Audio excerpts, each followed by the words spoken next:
Oi, pessoal, eu sou a Mariana. Estamos aqui no terceiro episódio do Massa Madre Talks com o William, que é o responsável pela área comercial da Ramalhos Brasil. Olá, pessoal, tudo bom? Um prazer de novo estar aqui, Mari.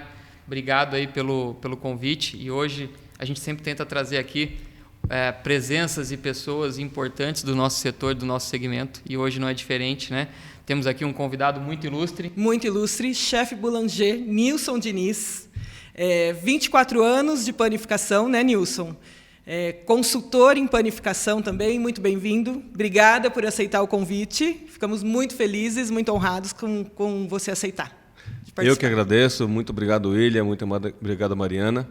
É incrível porque fazer parte desse momento da Massa Madre Blog, hoje, nessa nova etapa da qual você está em frente, quando começou a Massa Madre Blog, lá no início, eu tive a honra de participar, de ter algumas receitas lá na Massa Madre Blog.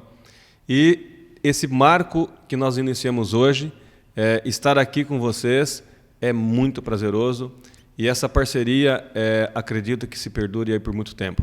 Obrigado por esse espaço, obrigado a todos que estão prestigiando esse momento. E vamos fazer história, porque a vida é isso, é fazer história. E já que temos que fazer história, a gente tem que fazer história que as pessoas amem, que as pessoas tenham o prazer de contar, de falar, né? E quando a nossa história ela faz diferença na sua vida, então você tem que construir a história e deixar a história que vale a pena. Muito bem. E só dando um spoiler, o Nilson está aqui hoje, né? Porque ele gravou 3 receitas para a gente, que a gente vai soltar no Massa Madre TV, que vai para o Massa Madre Blog também. Então, vai sair coisa boa, então. Vai sair coisa boa. 3 receitas maravilhosas. Só para vocês saberem, uma dessas receitas, claro, não vou falar agora, mas é inédita no Brasil. Uau, não tem ainda no Brasil, então não perca, não perca. Isso aí. E a ideia da gente, né, com esse espaço, né, com esse bate-papo, né, com Massa Madre Talks, é justamente inspirar pessoas, motivar, subir o nível do nosso mercado de panificação e confeitaria. Tem muita gente boa, muita gente bacana. Então, a ideia de trazer as pessoas aqui hoje é a gente entender um pouquinho mais, conhecer um pouquinho mais da história do Nilson, de quem é o Nilson, né? Ele está aqui, como a Mari disse aqui, está 3 dias com a gente aqui. E é legal porque, assim, é muita aula, é muito aprendizado, sabe? Muito aprendizado. Entre uma coisa e outra, a gente entrava ali no espaço, né? E saindo mais alguma coisa, mais algum produto. E esse contato próximo faz com que a gente tenha vontade de cada vez mais levar isso adiante, né? Essa experiência para mais e mais padarias, para mais e mais supermercados, padarias tradicionais, artesanais, que é um bate-papo que a gente vai entrar aqui. Mas antes de tudo isso, Nilson, conta um pouco da sua história, né? Quem é o Nilson Diniz? Quanto tempo nessa brincadeira? A Mari começou aqui com algumas apresentações para a gente entender se é um caminho fácil, se é um caminho que tem alguns obstáculos no meio do caminho, que normalmente tem, né? A gente quer entender um pouquinho mais da sua história para ser o nosso ponto de partida. Muito bem. Bom, minha história é um pouco longa, com momentos muito marcantes. E apesar de ter 24 anos na panificação, mas a minha história com a panificação ela começou um pouco antes disso. Na minha vida sempre foi tudo muito pautada na palavra de Deus, na presença de Deus. Eu prefiro ter nada com Ele do que tudo sem Ele.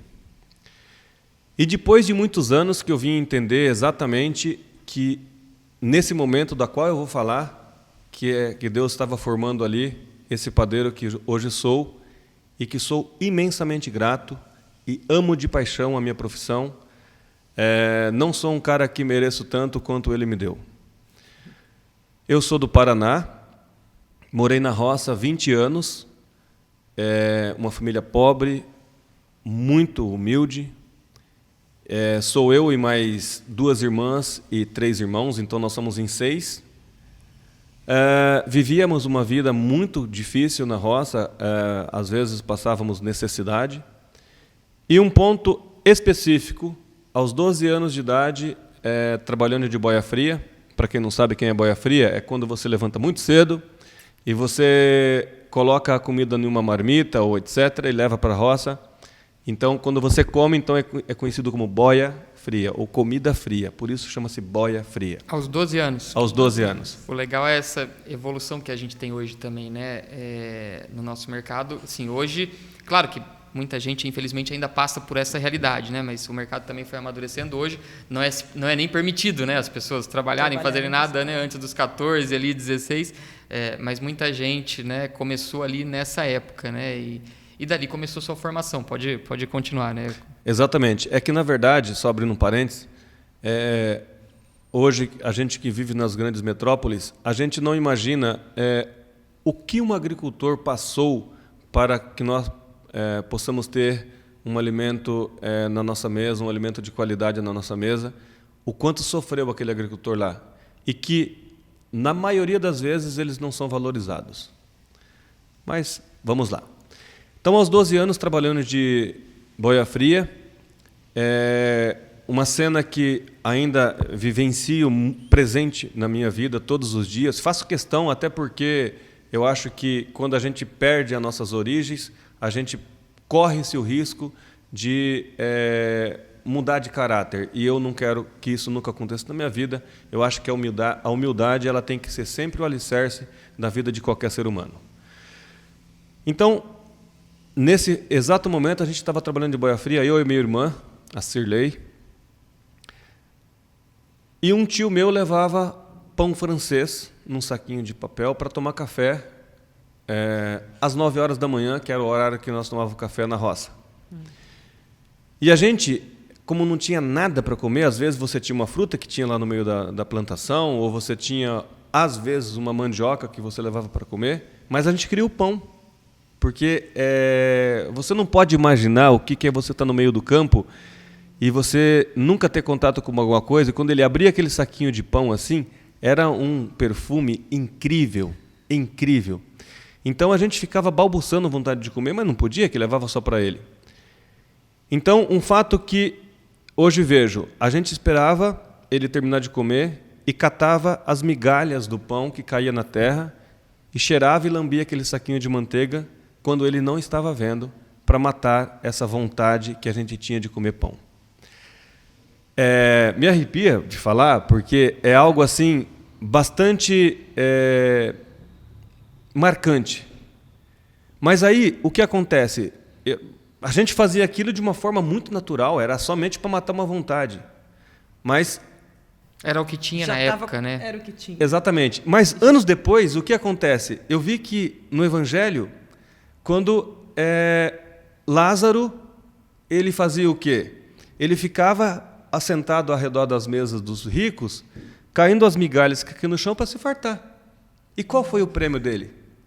O reino do céu. Olha só. Lázaro foi gozar dos gozos das maravilhas celestes. E o que eu faço hoje?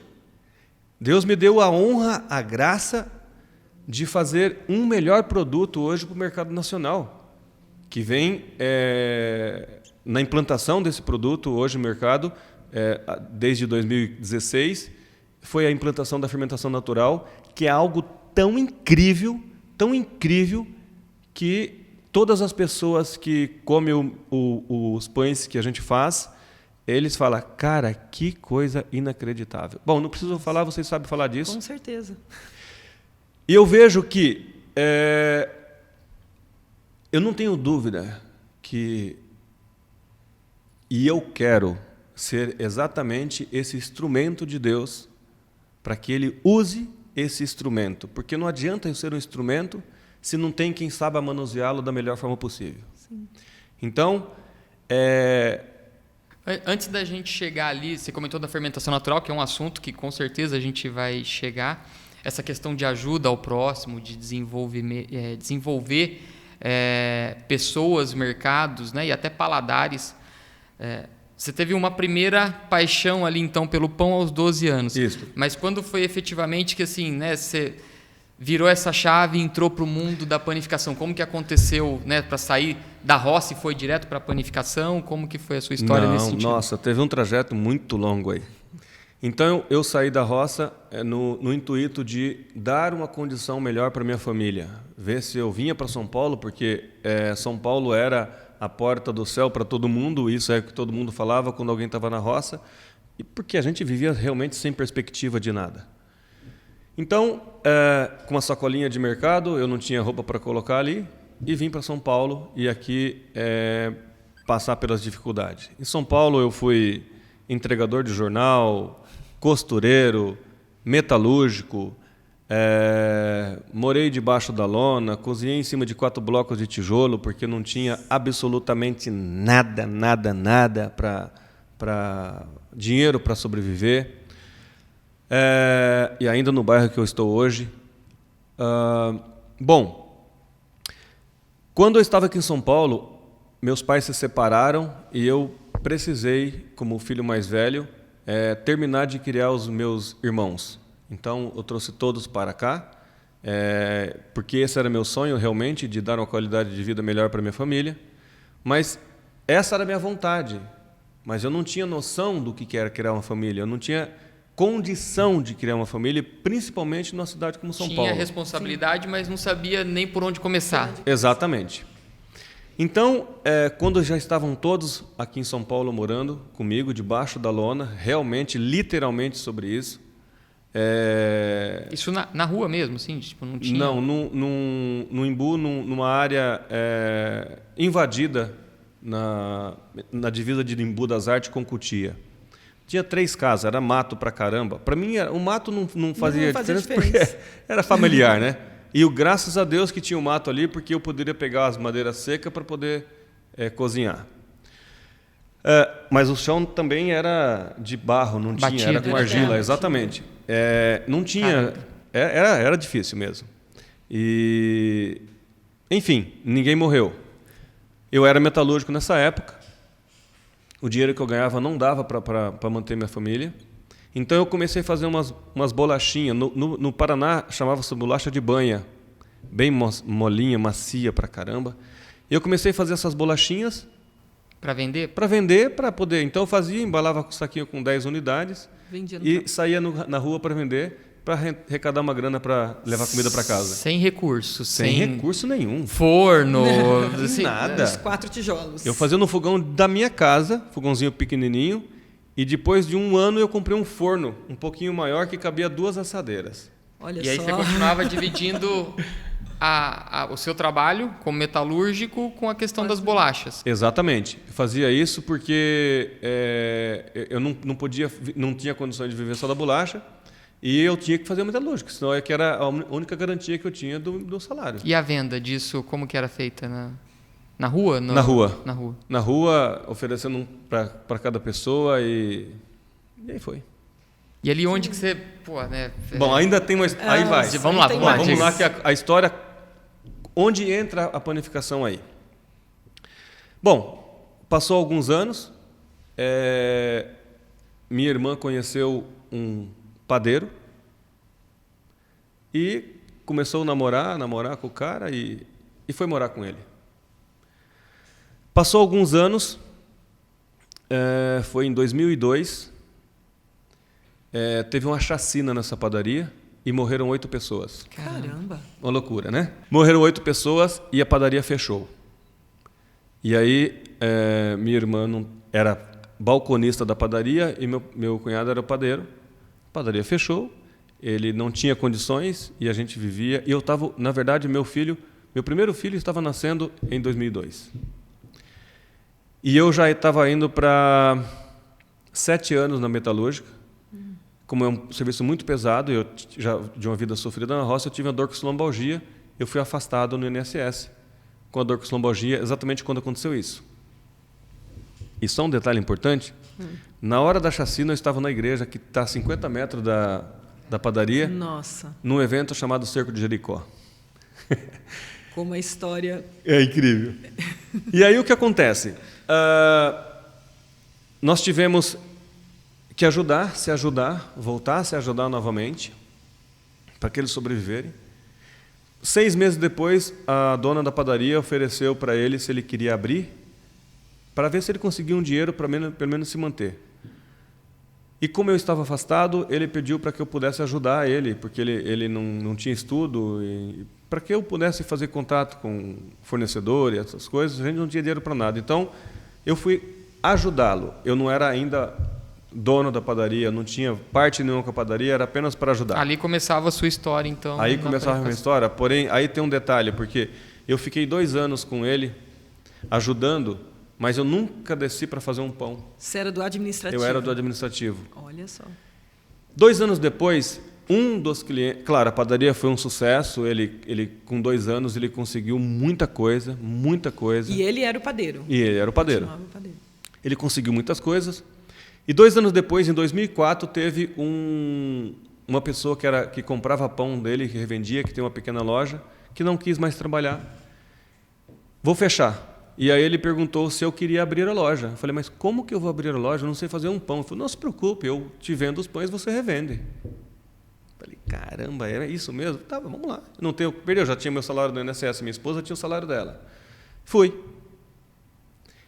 Então eu passei de 2004 até 2007 comprando e revendendo pão, comprando e revendendo. Em 2007 eu recebi um técnico, olha a importância do técnico. E esse técnico ele foi a pessoa que me motivou a ir estudar. Olha só. Em 2007 ele chegou lá e fez um bolo e decorou e fez uma rosa em cima do bolo. Eu fiquei fascinado com aquilo e perguntei para ele onde eu conseguia estudar e pesquisei na internet e achei uma escola chamada Centro Culinário Tia Marlene e fui fazer um curso de confeitaria. Ela conheceu essa história como vocês estão conhecendo agora e ela abriu as portas da escola para 2007, para todos os cursos que tivesse lá, que fosse promocional, que eu pudesse ir fazer os cursos. E isso eu fiz durante 2007. E ela costumava premiar sempre alguém que fosse o melhor aluno da escola daquele ano, e eu ganhei esse prêmio, melhor aluno da escola, e tive uma matéria na revista Circuito da Granja Viana. Nossa. Tive professores, mestres, incrível, que eu não diria professor, e assim... que hoje são amigos, né? Amigos. Provavelmente, sim. Me curvo assim diante de uma pessoa que se propõe a ensinar, porque isso é construir caráter. Uhum. E essa pessoa, ela falou assim, eu estou à sua disposição para que você possa crescer como você quiser. Ótimo. Faço questão de dizer, Dona Hermínia Vermes, uma pessoa inacreditável. Tive o prazer de conhecer a sua mãe, que foi uma grande confeiteira na Argentina. Trabalhou com uma das maiores confeiteiras, Marta Balina, que já se foi. E essa pessoa, ela me presenteou com todos os gabaritos, tudo que dependia da confeitaria para trabalhar, ela me presenteou. Eu sou imensamente grato. Uma pessoa de aproximadamente 90 anos, extremamente motivada pela vida, um amor à vida. Então eu disse, é aqui que eu tenho que me apoiar, porque se eu não colocar todo o amor naquilo que eu fizer, isso não vai chegar a lugar nenhum. Então eu digo para você, não importa a sua profissão, se você não colocar 100% naquilo que você faz, com amor, não vai correr atrás do dinheiro, corre atrás de fazer aquilo que você faz com toda a força do seu coração, porque você tem certeza que vai alcançar objetivos na sua vida. Isso é muito legal, porque a gente vê muito... eu dava aula aqui, até quando eu tinha um pouco mais de tempo, eu dava aula aqui na faculdade de Americana e tal. Depois comecei a viajar muito, não conseguia mais fazer isso. Mas a gente vê muito essa ansiedade, principalmente dos jovens, de querer as coisas rápidas para ontem acontecendo e ganhando dinheiro, né? Hoje, com a internet, todo mundo olha e fala, não, eu vou fazer isso, na internet que eu ganho dinheiro. Sim, na internet dá para se ganhar muito dinheiro. Mas não é rápido, né? Claro, sim, você pode encurtar caminhos, como você teve pessoas que te ajudaram a encurtar caminhos, né? Com gabaritos, com situações. E muitas vezes a gente vê alguém bom fazendo alguma coisa e fala, não, eu quero ser melhor que aquela pessoa. E eu vejo muitas vezes no nosso meio, aqui, né, de padeiros e tal, em vez de ser melhor que aquela pessoa, por que não sentar, trocar uma ideia com ela e trabalhar junto com aquela pessoa, em criar algo junto, em desenvolverem algo junto, que ambos vão aprender, ambos vão se desenvolver e vão fortalecer ainda mais o mercado, né? Muitas vezes a gente tem outras possibilidades, né? Não precisa só querer encurtar esses caminhos e ser melhor e provar que é mais, mas sim desenvolver e criar junto. Isso é uma coisa hoje, porque aí você veio da sua história da panificação, isso é uma coisa hoje que você também acha que é importante, que vale a pena incentivar, porque hoje você tem a sua padaria, mas além da sua padaria você tem outros negócios, certo? Sim, eu tenho outros negócios. A gente vai voltar um pouquinho com o pé da história lá atrás, mas eu tenho hoje uma loja virtual para atender o público que não consegue vir até a minha loja, né? Então a gente leva os pães até ele e faz a encomenda pelo aplicativo. Tem um aplicativo e vocês entram lá e entrega para ele. Hoje é o aplicativo Filone, e também atendemos a linha de atacado. Eu quero revender os seus produtos, isso por enquanto em São Paulo, né? Ou Grande São Paulo, cidades que estão próximas a São Paulo, dá para atender também. Mas hoje, com uma distribuição... Isso. E no Rio de Janeiro também tem uma fábrica que a gente atende algumas redes de supermercado com os pães de fermentação natural. E aí produtos congelados nesse caso? Pré-assados e congelados. Pré-assados e congelados, que é uma coisa interessante também, que é um outro nicho de mercado para se trabalhar.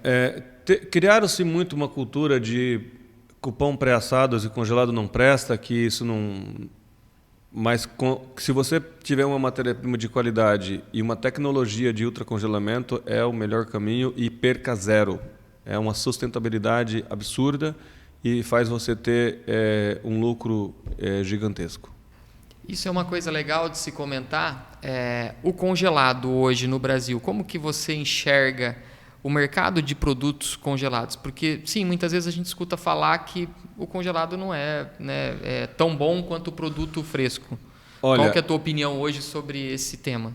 Essa escola que eu estudei, a dona da escola, ela foi pioneira e foi premiada. Ela foi a primeira pessoa no Brasil a trabalhar com comidas congeladas. Então, ela fazia marmitas e congelava e vendia. Ela é pioneira, tem um livro gravado sobre isso.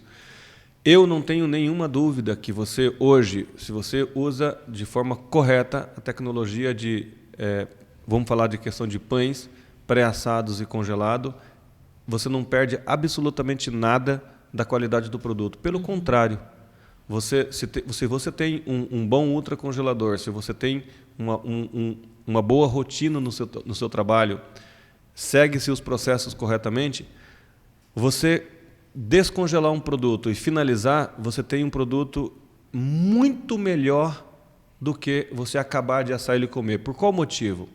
Porque quando você pega o pão que saiu do forno e congela imediatamente, você bloqueia toda a parte aromática, todo o resfriamento que era para acontecer, trocando o ar quente pelo ar frio, ele bloqueia ali dentro. Então, quando você descongela, toda a concentração de sabor, de aromatização, de crocância, fica preso ali dentro e você tem um produto espetacular.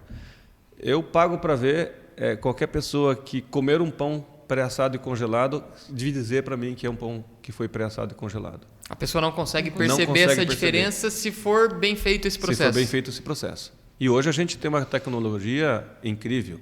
Infelizmente, ou felizmente, né? Graças a essa tecnologia, a gente consegue ter padarias, porque com a deceleração do profissionalismo no Brasil, de um investimento na questão profissional, muitas padarias estão se fechando ou têm produtos de baixa qualidade porque não tem profissional para trabalhar, ou não querem trabalhar no final de semana, que infelizmente os comércios hoje não têm condições de sobreviver no país se ele não trabalhar de 7 dias na semana. Então isso vai viabilizar muito, vai ter condições, qualidade de vida para o padeiro, pode trabalhar de segunda a sexta, no horário comercial, e ele tem uma vida social, e isso é muito importante, que as pessoas tenham uma vida social, sabe? A gente tem uma fábrica no Rio de Janeiro, onde produz em média de 2 toneladas, 3 toneladas por semana de pão, trabalhando das 8 às 17. Então, as pessoas têm que viver, têm que ter qualidade de vida, não são escravos. A gente vive hoje no século XXI. Né? A gente precisa de fazer um bom trabalho e ter uma qualidade de vida. E falando de mão de obra, que até a gente conversou um pouco sobre isso, dificuldade de mão de obra, como fazer o treinamento das pessoas, como capacitar essas pessoas. E hoje você está com quantos funcionários na sua produção? Olha, veja bem, na panificação em São Paulo, por exemplo, na panificação artesanal, que atendo todo o cliente do aplicativo, eu tenho 2 funcionários e um para logística. Porque eu consigo dar produtividade com isso. Porque eu tenho um mix, vamos dizer assim, de 20 produtos. Eu não preciso ir lá e bater os 20 produtos de uma vez, o que seria inviável para que eu tivesse uma produção grande. Então, eu vou lá e bato 3 produtos na capacidade máxima de produção. Então, eu ganho produtividade, certo? E assim sucessivamente. Eu não preciso ir lá, como acontece nas padarias hoje, digo até mesmo na minha padaria convencional, dos nossos pães tradicionais, você tem que bater 2 quilos. Se você tem lá 15 produtos, você tem que bater 15 maceiras de 2, 3 quilinhos. Então, isso é inviável, isso tem um custo elevadíssimo com mão de obra, com processos, etc. O que precisa ser feito, e por isso eu me dispus a entrar no ramo da consultoria, porque essa ineficiência de falta de treinamento que tem nas padarias, isso é no Brasil, de ponta a ponta. É uma dor geral. É uma dor geral. Só que o grande problema hoje é que a maioria dos donos da padaria, eles não vê um treinamento como um investimento, ele vê como um gasto, como um custo, e na verdade não é isso. Quando você tem uma equipe treinada, e eu vou pontuar um caso muito específico de um cliente que eu fui treinar em Goiânia, por exemplo, treinei vários produtos, mas só no corte do croissant que eu fiz para o cliente, só como ele tem que cortar para ele ganhar dentro do peso corretamente, como abrir a massa, a maneira de abrir a massa, com 2 meses, só com o a mais do croissant que ele vendeu na mesma receita, ele pagou minha consultoria. Então, muitas vezes, você tem uma perca absurda no processo que você vem trabalhando, entendeu? Porque você não tem conhecimento, o seu profissional não tem conhecimento. Então, essa questão cultural de investir no profissional tem que mudar no nosso país. Se a gente não mudar a nossa cultura, a gente vai sempre ficar declinado ao fracasso, à perca. E aí a gente acaba tendo produtos superfaturados, porque a gente tem uma perca gigante. E alguém tem que pagar a conta. Entendeu? Então, o que acontece? Você precisa investir na sua mão de obra. Você precisa entender que isso é um investimento que te trará um retorno imediato.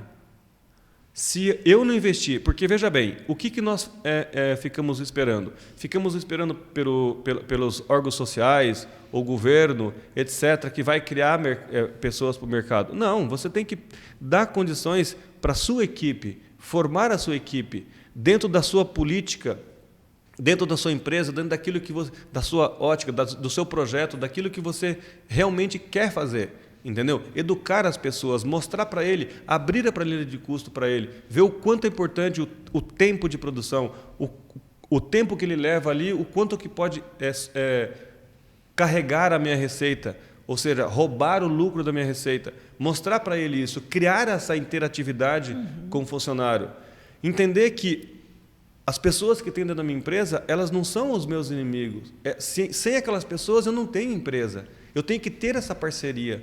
Por isso que essa cultura de funcionar é aquele que funciona.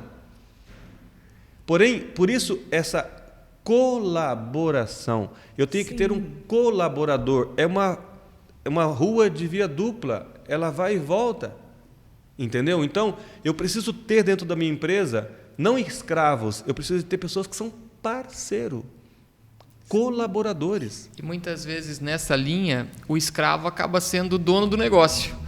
Porque como ele sempre se não tiver esse desenvolvimento, esse crescimento da equipe, ele vai estar sempre amarrado e tem que estar presente. A gente, por exemplo, está contigo aqui há 3 dias com a gente, né? Isso. E você está tocando, tua vida está normal, está tocando a indústria no Rio, está tocando a loja virtual e a Cake Artistic, certo? Está tudo funcionando, está tudo aberto. E não recebi uma ligação dizer que tem um problema que eu tenho que ajudar a resolver. E se tiver também... Esse é o caminho, então, de quanto mais tua equipe crescer e se desenvolver, mais o dono do negócio vai crescer e se desenvolver junto? Você acha que é muito por essa linha de... Eu vou chamar vocês para um desafio. Eu sei que tem muita gente que são centralizadoras. Se ele não tiver, não vai acontecer. Pelo contrário. Quando eu me desliguei da empresa, desligar no sentido de acreditar, pode ter falha no início, mas isso faz parte. Certamente vão ocorrer as falhas, claro. Né? Sim. Quando eu desliguei da empresa, que eu dei autonomia, que eu dei credibilidade para o meu funcionário, para que ele pudesse colocar em prática aquilo que realmente ele aprendeu, é prazeroso para o funcionário ele tirar uma foto, e eu todos os dias posso mostrar para você ver. Todos os dias que sai a fornada dos pães, o meu funcionário ele me manda a foto para dizer: olha como é que está o produto. Olha que avalia. Olha, estou melhorando, vou melhorar. Obrigado, muito obrigado por essa oportunidade. Mesmo longe, você mesmo acaba longe. estando presente e ajudando nesse desenvolvimento. Exatamente. Então, o que acontece? Não é a minha presença que vai intimidar as pessoas. Não posso fazer isso. Eu tenho que dar credibilidade para ela. Se ela errou, eu vou lá, pego na mão dela, vamos levantar junto, porque você tem que formar isso dentro da sua empresa. Aquilo que você quer, a sua identidade tem que estar ali. Você ser a inspiração, né? Claro. Você inspirar essas pessoas. É claro. Agora, veja bem, eu entendo, tem muitos donos de padarias que não sabem absolutamente nada da produção. Mas você tem que ter um líder, você tem que ter alguém ali dentro que conheça, mesmo que nunca vai colocar a mão nos pães. Mas você tem que ter alguém ali dentro para poder administrar o seu negócio. Entendeu? Uhum. Entender que o mundo não tem que viver em função do dinheiro, tem que viver em função dos resultados. Enquanto que eu corro atrás do dinheiro, eu estou correndo atrás dele, ele vai correr mais ainda de mim. Eu tenho que viver em função dos resultados. O dinheiro acaba sendo consequência de um bom trabalho, seja em que área você estiver atuando, né? Exatamente. Bom, vamos voltar um pouquinho lá. Eu queria só, antes de voltar no assunto ali, você comentou ali das empresas e tal, e você comentou da Cake Artistic. Conta, eu comentei aqui, né, falei do nome, conta um pouquinho da história do nome, o que é a Cake Artistic e tal, há quanto tempo ela existe com esse nome, esse formato, essa função. Você vai ver que legal. Então, quando eu saí... É um link, a gente vai entrar na Cake Artistic, que você vai ver. Uhum. Quando eu saí em 2007, que eu comecei a fazer os meus pães, e que eu fiquei um pouco mais conhecido no mercado, em 2009, a minha professora ela convidou para participar de um evento que ia acontecer dentro da FIPAM. Na verdade, foi um evento de pizza e mini pizza que acontecia dentro da FIPAM em 2009, e eu participei, chamava-se PancoFest. Eu participei de pizza e mini pizza, eu fiquei em segundo lugar. Então, a partir dali, começou a ganhar visibilidade e tal. Em 2011, em 2009 ainda. Em 2009, a primeira loja que eu abri chamava-se São Miguel. Padaria e Mercearia São Miguel. Em 2009, eu estava abrindo a minha segunda loja. Só voltar um pouquinho na São Miguel. Quando eu aluguei o ponto para trabalhar com a padaria, que o meu cunhado me forneceria os pães, eu não tinha dinheiro para nada, porque meu orçamento era estreito para aquilo, porque eu pagava aluguel, tinha acabado de nascer meu filho, então era dentro daquela situação. Eu tinha um limite de cheque especial no Bradesco de R$700 e foi o que eu abri a minha primeira loja. E eu negociei o aluguel de R$400 com o dono do imóvel para pagar de acordo com fosse fazer as vendas. No primeiro dia, eu fiz R$268 de venda. Olha só. Incrível. E aí foi construindo, vendendo, colocando, repondo, tal, e as coisas foram acontecendo.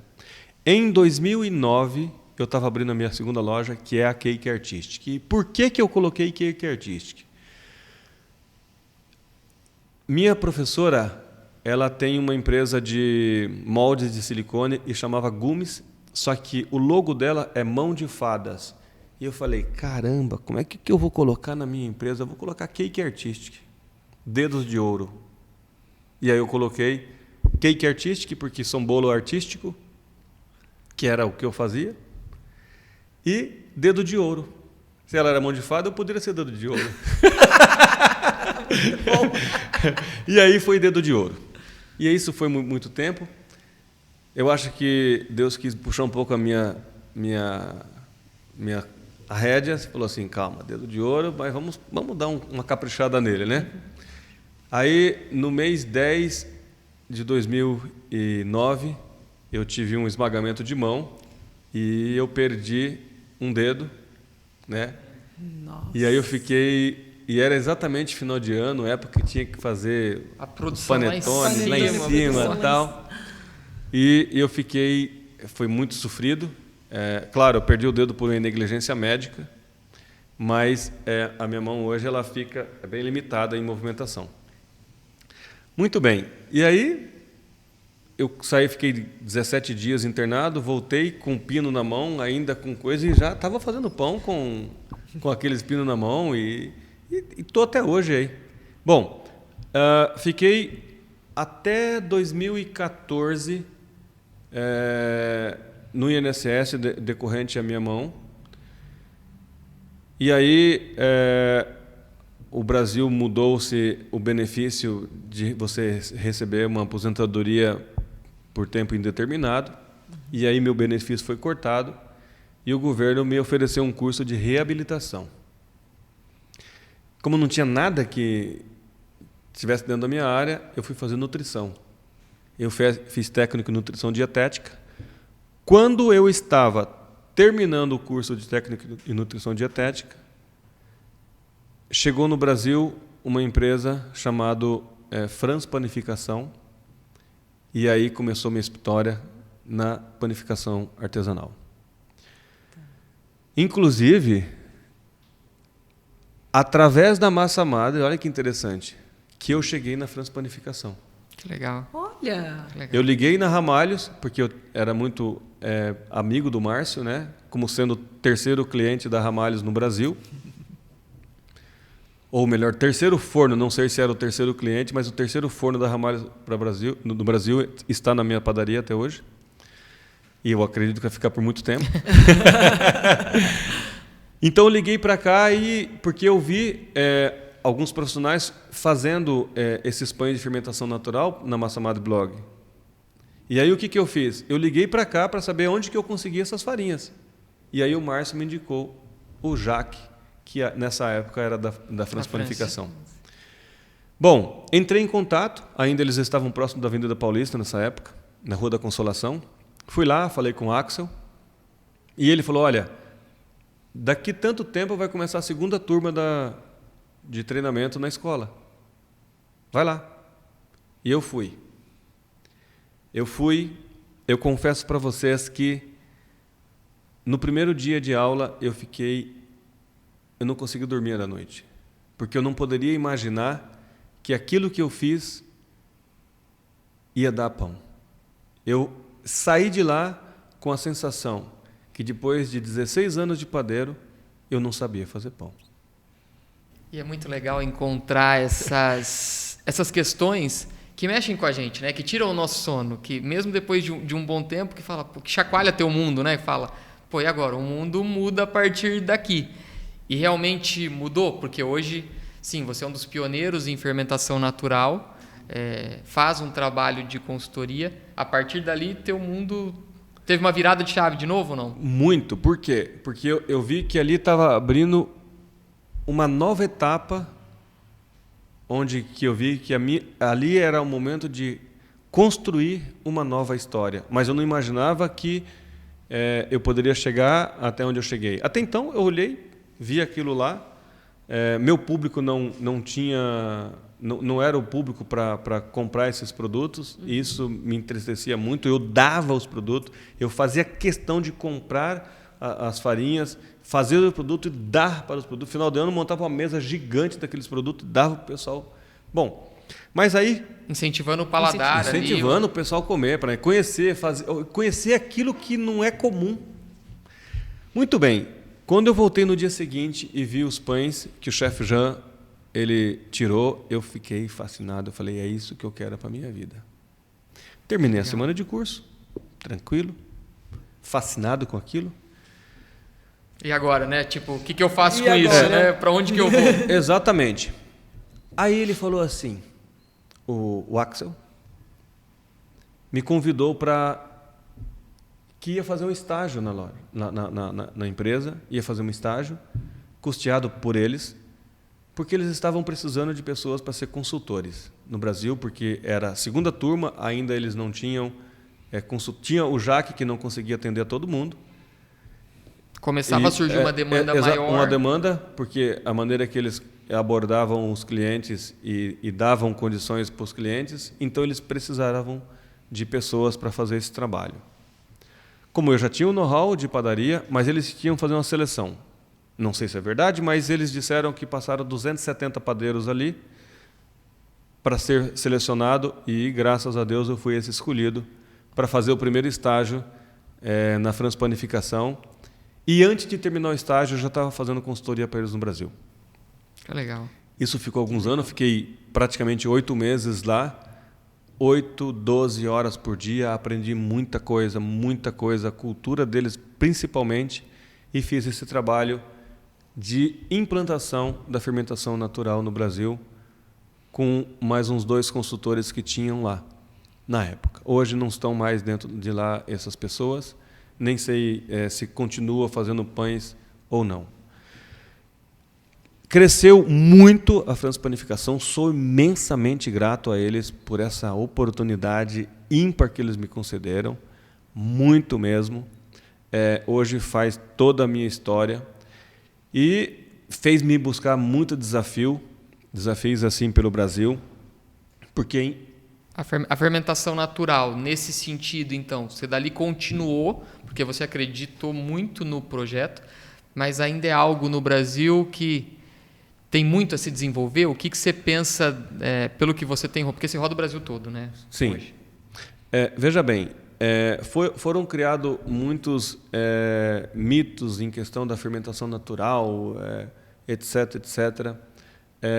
Eu não fiquei só nesse estágio, eu busquei visitar alguns outros países, como a Suíça, por exemplo, a França, Itália, conhecer um pouco dessa cultura da panificação, ver realmente qual é a origem, o cerne disso, e visitar algumas padarias, por exemplo, na Suíça, que o próprio produtor planta o seu trigo, vir entender por que eles faziam isso, né? Conhecer cada história, cada cultura de cada país.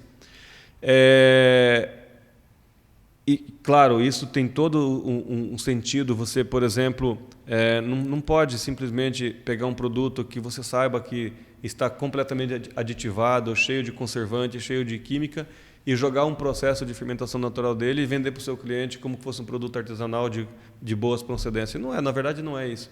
Você consegue fazer pão com qualquer farinha, só que se você tiver uma farinha aditivada, mesmo que você faça um processo de fermentação natural, de longa fermentação, é um produto contaminado. É um produto que tem aditivação, é um produto que foram adulterado, entendeu? Então, isso eu busco assim ser muito fidedigno, buscar um produto que realmente ele tenha o máximo possível de procedência para que eu leve aos meus clientes um produto realmente confiável e que faça toda a diferença. Então, hoje a gente vê que tem inúmeros padeiros, entre aspas, está um pouco na moda, as pessoas vão lá e fazem 10 pães, tiram um pão lindo para colocar no Instagram, ou seja, é louvável que esteja na moda, é louvável que esteja se difundindo tanto, porque a gente sofreu muito lá no início, a rejeição de levar esse produto, da insistência, das pessoas que insistiram.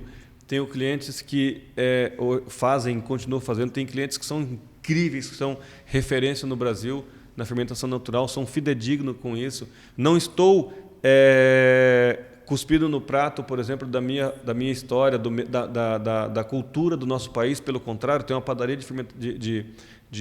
dos produtos nacionais, e não é porque eu tenho uma padaria de produtos nacionais que eu tenho que fazer dessa forma. Incrível que desde quando eu comecei a produzir, eu trabalho com o levain, ainda nunca imaginei de França Panificação, eu já começava a trabalhar com levain em todas as minhas receitas, entendeu? Se livrar o máximo possível dos aditivos, porque isso sei que prejudica a saúde humana. Eu morei na roça, eu sei o que é você cultivar uma lavoura onde você tem que colocar um monte de venenos, um monte de defensivos agrícolas, o quanto que o solo onde você planta, se não for uma plantação orgânica, o quanto que ele está contaminado com os defensivos agrícolas, entendeu? O mal que isso faz para a vida do ser humano. Hoje, muito mais com a nutrição, entendeu? Até quando um ser humano ele pode ingerir essas coisas, até quando que isso vai causar problemas. Eu tive um TCC que foi sobre o câncer, o quanto a alimentação ela representa na vida do ser humano. Nós somos aquilo que comemos, entendeu? Então, não vou entrar nesse aspecto agora, mas o quanto é importante isso. E o que acontece? Eu fui estudar. Cara, para mim chegar nesse produto, você não tem ideia. Você não tem ideia por quê? Já aproveitando que você entrou no assunto, fale um pouco sobre os produtos, né? Explica aqui pra gente, né, o que processo, que produto, quanto detalhe. A gente sensacional. A gente teve uma cena aqui agora, né, foi um pouquinho antes do podcast, que a gente chamou de cena da felicidade, assim. Chamamos todo mundo da empresa aqui para subir aqui no nosso, né, no Ramalhos Lab. Acho que a Mari até registrou esse momento. Registrei. Não sei se vai para as redes sociais ou não. Já está no Instagram. Legal, pô. E aí você via a carinha de todo mundo, assim, a carinha de felicidade, daquela criança que, pô, né, era isso mesmo que eu queria, sabe? Então conta um pouquinho para a gente da história, do que é, do processo. Muito bem. Eu sempre via o panetone, eu queria fazer panetone. Cheguei a procurar alguns técnicos de algumas grandes empresas multinacionais no Brasil, e eu nunca conseguia fazer panetone, só conseguia fazer panetone de pré-mistura. Eu falei, caramba, não é possível, cara. Eu quero fazer um panetone artesanal, Olha só, 4 anos atrás, no Instagram, eu olhando lá, vi um chefe na Itália que ele postou, inclusive foi no Instagram, panetone tradizionale, artigianale, na verdade, não tradicional, artigianale. E ele postou lá e eu vi ele mostrando um livieto que eles preparam para o final de ano. Mandei mensagem para ele, ele me respondeu. Falei, você me ajuda? Ajudo. Eu achei que era muito simples, né? Peguei o meu levain, tentei transformar... explica um pouquinho o que é, porque às vezes para quem não é tão do mundo da panificação, né, para entender um pouquinho mais o que é o levain, o que é uma coisa muito ou outra. Muito bem. O levain, você tem um fermento selvagem, você tem ali uma alimentação que você não precisa ter muito cuidado rigoroso com aquilo, porque você não importa se você alimentar ele todos os dias com uma água a 45 graus, você vai ter um pH mais lácteo, e se você alimentar ele com água mais gelada, você vai ter um pH mais acético. Ou seja, então se você tem ali um pH de 3.8, 3.6, até uns 4, 3.8 é ideal para você panificar. Entendeu? Tá tudo tranquilo. Já o livieto, não. O livieto você tem que ter um controle absurdo de temperatura, você tem que ter uma criação de leveduras e bactérias. Bactérias que eu estou dizendo são cepas que vai desenvolver tanto o ácido acético quanto o ácido lácteo. Então você tem que ter uma temperatura rigorosamente equilibrada, porque senão você não consegue produzir isso. E se você tiver um livieto com muito ácido lácteo, você não consegue tirar um produto, você não consegue perder o volume desse jeito, você perde volume. Se você não tem um controle de temperatura na fermentação, na gestão de produção, você não consegue tirar um produto no tempo certo. Então, ele tem o tempo mínimo de fermentação. Então, você tem, para você fazer um produto desse, você tem uma gestão de 8 horas para você cultivar o Livieto. Depois, você tem o batimento da primeira etapa, que são 12 horas, mínimo 10, máximo 14. Então, 10 já está no limite máximo de 10 horas para triplicar de volume esse primeiro empasto. 12 horas é o ideal, entendeu? 14 horas já é o limite máximo excedido. Então, você tem exatamente... E tudo que está demanda isso daí é o Livieto. Enfim, a alimentação do Livieto e do Levain é a mesma coisa. É água e farinha e nada mais. Um e outro a mesma, só que a gestão de um e do outro faz muita diferença. E aí você tem que ter esse controle. Cuidar de um Livieto hoje é como se você cuidasse de uma criança. Você tem que alimentar todos o santo dia esse Livieto. E o que aconteceu? Então, logo que ele me ensinou, eu falei, caramba, eu perdi 800 panetones porque eu me arrisquei a fazer isso. Eu não consegui tirar, eu perdi 800 panetones.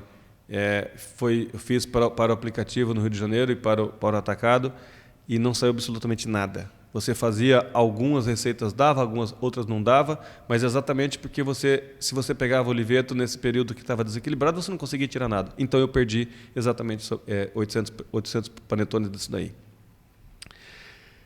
Então eu decidi, eu quero, eu posso, eu vou. Vou ter que entender desse negócio, né, a fundo. Exatamente. Meu sócio estava na Suíça e eu entrei na internet e pesquisei e eu descobri um livro dos melhores chefes de panetone da Itália, porém em espanhol, que não tinha em português. E eu falei, traga para mim. E eu passei 2 anos estudando em espanhol, aprendi lendo espanhol, traduzindo ali. O ano passado, em novembro, eu participei de uma seletiva no Brasil e fui um dos escolhidos a participar da Copa do Mundo do Panetone.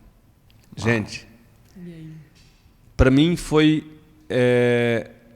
o palco mais alto que eu poderia ter subido na panificação. E qual a minha surpresa?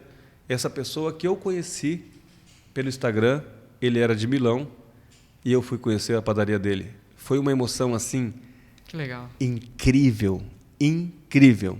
Fábio Del Duca, cara, irmãozão você, hein? E o que acontece? Fui conhecer ele, a gente teve a troca de panetone. Ele ficou emocionadíssimo com isso, porque ele viu quanto foi a evolução e o quanto é importante você investir no conhecimento. Então hoje, graças a Deus, graças à Escola Levain de Panificação, que incendiou esse evento no Brasil, inclusive está vindo aí para 2024, vai acontecer uma seletiva agora em junho, na FIPAM novamente.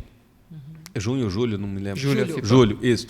Vai acontecer essa seletiva e espero 2024 estar com um produto bem diferente. É claro que o produto que eu levei para a Itália já era muito bom, mas hoje, vendo toda a cultura de que é um panetone milanês, isso faz muita diferença e teria o maior prazer de representar novamente o país. Porém, esse ano, com certeza, vai para lá, não um panetone, mas um panetone de cacau. Meu Deus. Então, esse ano vai exatamente esse produto para que a gente possa representar o Brasil com esse cheiro incrível e o maior produtor de cacau do Brasil. Era isso que eu ia comentar, pô, né? O cheiro faz muita diferença. Podia eu não sei se é sorte ou azar de quem vai assistir a gente aqui de não estar sentindo esse cheiro, né? Mas não precisa ter, pode ter sorte, porque se você quer fazer esse produto na sua padaria, entre em contato comigo e teria o maior prazer de treinar a sua equipe. Não só na panificação, no panetone. Em detalhe, gente, esse é um produto que o seu cliente comer, isso não tem nada de conservante, nada de química, é inacreditável. E totalmente replicável em qualquer lugar do país. Em qualquer lugar do país. Claro, tem que fazer algumas adaptaçõezinhas para ter um controle de temperatura, mas é possível fazer. Ô Mari, aqui a nossa conversa, né, tem assunto para um dia, para Tem dois, assunto pra um dia, pra isso não acaba, né? Mas eu sei que também o tempo nosso aqui já vai estourando. Já está estourando.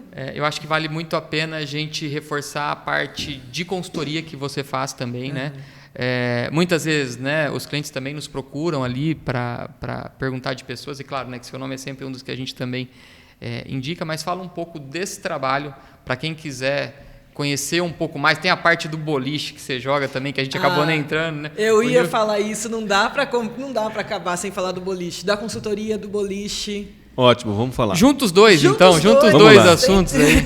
Mas eu vou falar um pouco do boliche, vou falar um pouco mais à parte, porque eu acho que tenho certeza, é muito importante. Eu acho que porque é legal que com tudo isso, com a consultoria, você ainda tem o boliche, que é a busca do equilíbrio, que mas também você disse aqui no começo. Você tem que ter esse equilíbrio na tua vida, né? Não é só trabalho, né? Mas aí que está a pegada. Como que uma coisa foi o casamento da outra, a consultoria e boliche. Por quê? Porque quando eu comecei a jogar boliche, em 2014, eu participava só dos eventos nacionais, estaduais. Só em São Paulo, mais treinos, etc., até eu conseguir chegar num nível um pouco mais elevado. Por quê? Depois eu volto na consultoria, que você vai ver que coisa que vai ligar uma coisa com a outra, é muito bacana. Eu comecei para o boliche com a minha família. Minha filha ainda gatinhava, hoje já tem 16 anos. Gatinhava no boliche, meu filho era menininho ali. E eu percebi que eu poderia criar minha família dentro do mesmo âmbito, dentro do mesmo... Onde eu estava. Eu poderia jogar boliche com minha filha de 1 ano, 2 anos, com o meu pai, com meus avós. Ou seja, a gente poderia fazer algo incrível junto. E aquela algo incrível que eu poderia fazer, ela poderia me tornar o meu esporte. É claro que no Brasil não é tão conhecido, as pessoas não investem tanto, não tem tanto patrocínio no boliche, porque acha que é apenas uma brincadeira que você vai lá e brinca. É claro, eu não posso chamar o boliche no Brasil de um esporte profissional, porque eu não vivo do boliche, né? É um esporte amador que está no Pan-Americano, provavelmente vai chegar ao Olímpico, mas ainda não é olímpico. Mas já participei de muitos eventos desses daí a nível mundial. Enfim, então meus filhos foram crescendo naquele convívio, no meio daquele boliche, no meio daquelas pessoas, crescendo, foram sendo muito respeitados. Meu filho, ele foi o primeiro do ranking brasileiro, foi porque ele não está no Brasil agora, primeiro do ranking brasileiro, recordista com 12 anos de idade, teve partida perfeita. Então ele é um grande atleta, um cara que tem um dom absurdo. Minha filha, na América Latina, é uma das primeiras a jogar com 2 mãos. Ela lidera o ranking na categoria lá do Brasil, assim, muito grande. Agora, acabou de passar para jogar vôlei também no Banespa. Então, o esporte faz as pessoas evoluírem de uma forma absurda. Então, e isso eu consegui. Da brincadeira passou para coisa séria. Não, de brincadeira não tem nada, né? Nessa pegada não tem nada de brincadeira. E aí o que acontece? Tem torneio, por exemplo, agora na quinta-feira que vem eu estou indo jogar em Brasília. Então o que acontecia? Tinha boliche para jogar, tinha um evento que ia acontecer em Brasília, por exemplo, ou Mato Grosso, ou enfim, em outros estados, ou no Rio de Janeiro. O que eu fazia? Eu vendia consultoria para aquele lugar, fazia o meu trabalho, ajudava nos custos do boliche para que eu pudesse treinar. Então, sempre quando as pessoas chegavam para jogar boliche, eu já estava uma semana treinando ali. Otimização de tudo, de tempo de treino. E até para quem quer contratar o Nilson para consultoria, se souber de algum evento de boliche, junta as duas coisas, né, que vai ter o Nilson ainda mais feliz na consultoria. Com certeza. E pode jogar boliche comigo também, são todos convidados. Ganha 2 consultorias, né? Claro. Então, a primeira coisa que eu fazia era, vou fazer consultoria. Já pesquisava onde tinha casa de boliche, se eu podia ir lá, se tal. Então, primeiro começou assim. Eu vendia consultoria naquela cidade, eu já olhava, porque a gente tem um calendário anual, já olhava a cidade que ia ter os eventos, já vendia consultoria ali e dali eu jogava boliche. E assim foi até que consegui ficar bem ranqueado no Brasil. Hoje eu sou diretor técnico da Federação Paulista de Boliche. Que legal. Que legal. E terminei o ano de 2022 como 4º do ranking brasileiro e 1º do ranking paulista. E é isso, já fui disputar um Mundial em Abu Dhabi, já fui disputar Sul-Americano na Colômbia, Consubol no Paraguai, enfim, tantos outros lugares aí. Ai, que A legal. próxima vez com o Nilson a gente tem que gravar no boliche. Vamos lá. Vamos gravar no boliche. Mas Vamos a gente gravar. primeiro traz ele aqui para levar alguma coisa pra gente comer no boliche gente- também, nossa. né? Pra Com juntar certeza. Isso pode juntar o útil ao agradável. Isso aí é a minha praia. Então, eu sou uma pessoa extremamente agradecida por isso, porque eu acho que Deus não poderia me dar uma coisa tão mais incrível de poder formar um caráter da minha família. Claro, não poderia deixar de agradecer minha esposa, que em tudo isso ela está presente, né? Joga boliche com a gente também. E o pão e o boliche são as duas pernas que me trouxe até aqui, né? E me fez ser conhecido no Brasil e no mundo. Nilson, obrigada. A gente tá. É o que o William falou, a gente tem assunto aqui para mais 3 dias de você com a gente. Mas obrigada pela sua participação. Estamos aqui de portas abertas para você, para continuar contribuindo com o Massa Madre Blog. Brigadão, viu? Não, e da nossa parte, assim, conte muito com a gente, né, com a nossa estrutura aqui da Ramalhos, que você já tem acesso, né? A gente está aqui realmente para ajudar e para somar. Foi um prazer realmente ter você aqui nesses 3 dias, né? A gente aprendeu muito, viu muita coisa legal saindo. Nos ajudou até com a evolução do centro técnico ali, né, que é um centro que está no começo ainda, que está aberto para quem quiser vir conhecer aqui também, né, na Ramalhos. E esse processo de evolução que você leva, esse seu tempo que você doa, porque a gente sabe também das suas ações sociais, do seu envolvimento. Tem até uma frase muito legal que eu vi numa das suas postagens, né, que assim, quem doa o que sobra não está doando, né, porque já ia sobrar mesmo. E você complementa falando em doar o seu tempo, mesmo depois que já está cansado, que já está exausto. Parabéns por esse trabalho, que você continue levando não só o seu tempo, mas o seu tempo, o seu conhecimento, a sua didática pelo Brasil e mundo afora, onde você for, que mais pessoas consigam ter acesso à pessoa do Nilson e aos conhecimentos que você dissemina, né? Porque acho que no final é o que fica para a gente, né? Todo o resto não está no nosso poder, a gente não consegue acumular essas coisas, mas esse conhecimento que a gente multiplica, as pessoas que você agradeceu aqui no vídeo que te trouxeram até aqui, acho que realmente é o que a gente tem de mais valioso para entregar. Então, parabéns por essa forma de conduzir e obrigado uma vez mais pela presença e pela aula aqui com a gente. Eu que agradeço. Eu quero deixar uma frase aqui bem concreta no final, porque senão não seria o Nilson. A maior alegria está em dar do que receber. A sabedoria, ela vem de Deus.